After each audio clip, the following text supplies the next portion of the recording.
understanding who the influencers are in your organization, right? So it's not just your manager, because think about the second case scenario. You go speak to the manager and manager says, no, I think you're already at that level and that's about it. So what do you do now? It's an awkward situation. Are you going to just get out of the office and say, okay, I'm done for the day, I'm walking out?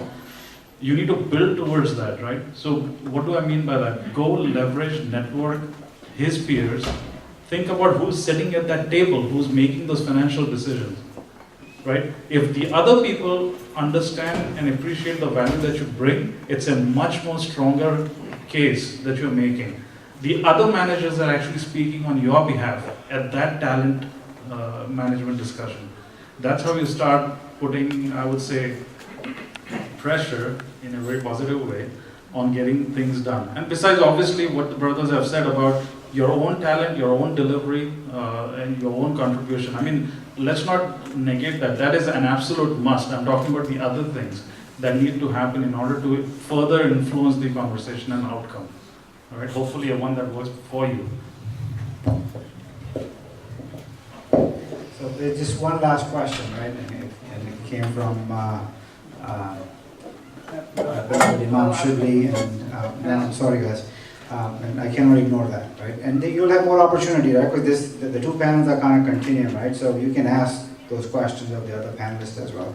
So in the workplace, right? And again, from a religion standpoint, right? We have sisters here, alhamdulillah, who go to work in a job. We have brothers in here who go in, with beards and others. So what's the impact are you guys seeing in your workplace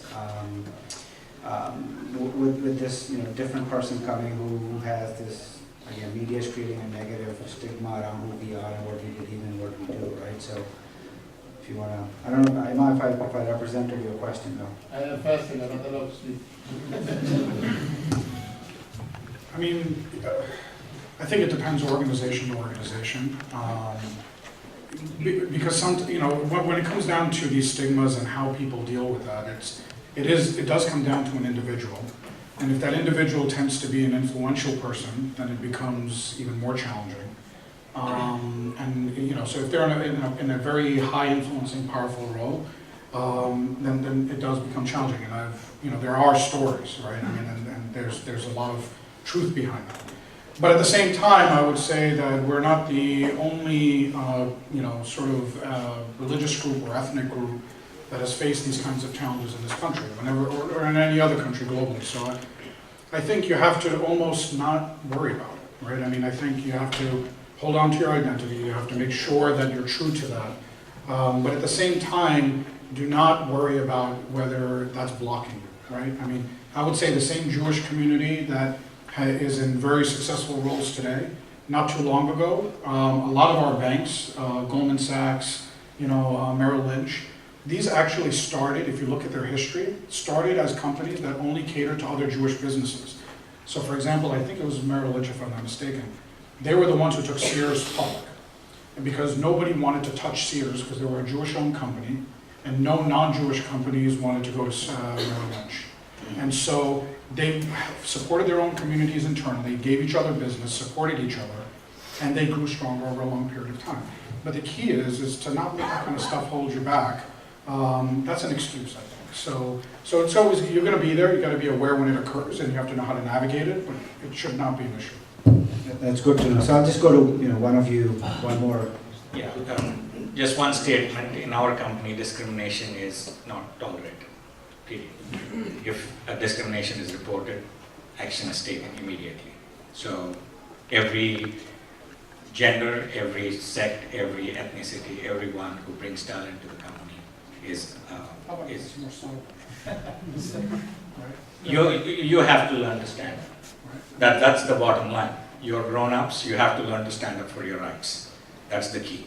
If you understand where the channels of communication are, how do you go about reporting certain subtle things like this?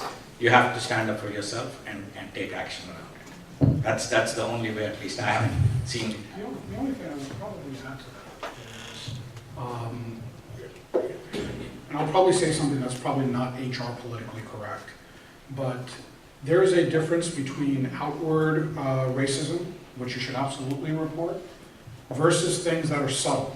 if you become known as a noisemaker, career over. I mean, you'll get it handled, HR will handle it, and all the right things will happen, but the word spreads, and everyone knows that you filed a complaint, and people become more careful, and there are subtle things that actually happen behind the scenes. And that's not just true whether it's anti-Muslim or anti-something else. So I would caution anyone, you know, make sure you get a lot of counsel before you take a step like that. Because by the way, it doesn't just happen within your own company, it is a small industry, right? Other companies, other hiring managers, people you work with, word gets around. I mean, it is a very small world. All right, thank you. So we're gonna cut it off here, right? And we'll go to the next panel I here. have a comment especially to the woman.